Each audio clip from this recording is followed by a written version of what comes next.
শুদ্ধ এবং সুন্দরভাবে কথা বলার জন্য আমাদের শুদ্ধ এবং সুন্দর উচ্চারণের পাশাপাশি প্রত্যেকটি বাক্যের পরে বিরাম চিহ্নের ব্যবহার করা অতীব গুরুত্বপূর্ণ।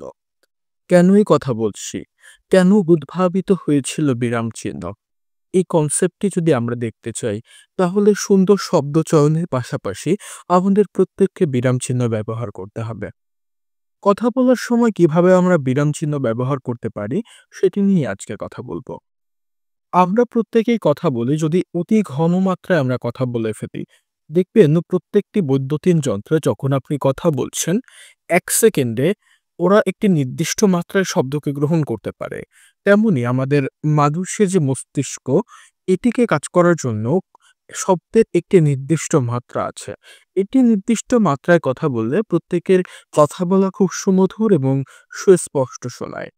প্রত্যেকের কণ্ঠের উপর নির্ভর করে তার কথার মাধুর্য কতখানি মধুর হবে।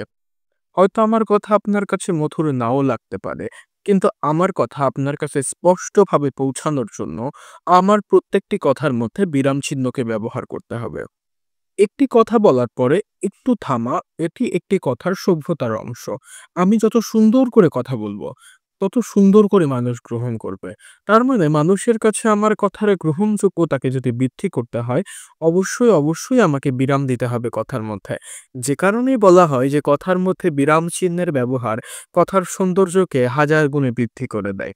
আপনি যখন উপস্থাপনা করবেন, কিংবা আপনি আপনার কোনো প্রজেক্টকে উপস্থাপন করছেন, অথবা আপনি কোথাও কথা বলছেন, কিংবা একটি ফর্মাল প্রোগ্রামে আপনাকে কথা বলতে হবে, ঠিক সেই মুহূর্তে আপনার কথা বলার মধ্যে যদি বিরাম চিহ্নের ব্যবহার না থাকে, তাহলে কেউই আপনার কথাটি শুনবে না।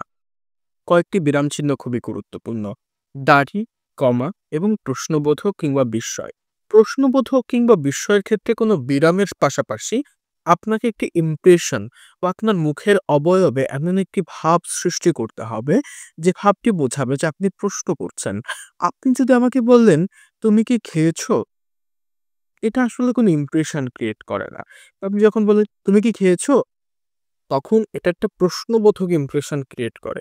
আবার আমি যখন একটা বিস্ময়বোধক ইমপ্রেশন ক্রিয়েট করতে চাই, তখন কিন্তু আমি বলবো, তুমি কি তুমি কি খেয়েছো?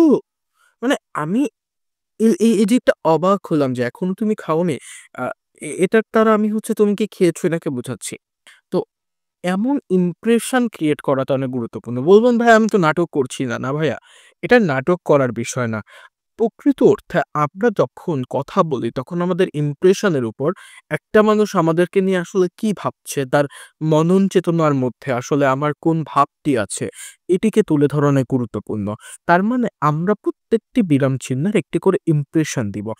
যখন আমি যে দিব বলার পর থেমে আরেকটা কথা শুরু করলাম, তো ওই জায়গায় আমি যে ফাঁকাটা দিলাম, ওটা হচ্ছে একটা দাড়ি। অর্থাৎ একটা এক বলতে আমার যত সময় লাগছে, আমি ততটা থেমে যাচ্ছি। এই যাচ্ছি বলার পর আমি থেমে আবার এই শুরু করলাম। এই যে থেমে গেলাম, এটার ফলে আপনি আমার ১ম বাক্যটি বুঝতে পারলেন। তার মানে আপনার মস্তিষ্ককে আপনি একটু সময় দিচ্ছেন বোঝার জন্য। সাথে আপনি কমার ব্যবহারটা কখন করবেন? যখন, এই যে কখন করবেন? যখন এই করবেন এর পরে আমি যতটুকু ফাঁকা দিলাম, ততটুকু ফাঁকা দিতে হবে। আপনি দেখবেন সংবাদ উপস্থাপক যারা থাকে, তারা কখনো এক নাগাড়ে কথা বলে যায় না। বরং এক নাগাড়ে একটা লাইন বলার পরে তারা কিছুটা বিরতি দেয়। তারপরে আবার বলা শুরু করে। হয়তো আপনি বুঝতে পারেন না। কিন্তু আপনি যদি আপনার গলাকে সুমধুর করতে চান, আপনার বলাকে মধুর করতে চান, তাহলে অবশ্যই আপনাকে বলতে হবে। কখনোই একটি রজনীগন্ধা ফুলের মালার মধ্যে জবা ফুল দিলে সৌন্দর্য আসবে না। অবশ্যই আপনাকে সেখানে গোলাপ ফুলের ব্যবহারই করতে হবে। সুতরাং প্রত্যেকটি জায়গায় আপনার শব্দ চয়ন, আপনার বাচনভঙ্গি কিংবা আপনার বিরাম চিহ্ন আসলে অনেক গুরুত্বপূর্ণ। আগামীতে আমি কথা বলব কিভাবে আমরা বাচনভঙ্গিকে আরো সুন্দর করতে পারি, কিভাবে আই কনট্যাক্ট ধরে রাখতে পারি এবং কিভাবে আমরা সুন্দর কথা বলার শব্দ চয়ন করতে পারি। ধন্যবাদ।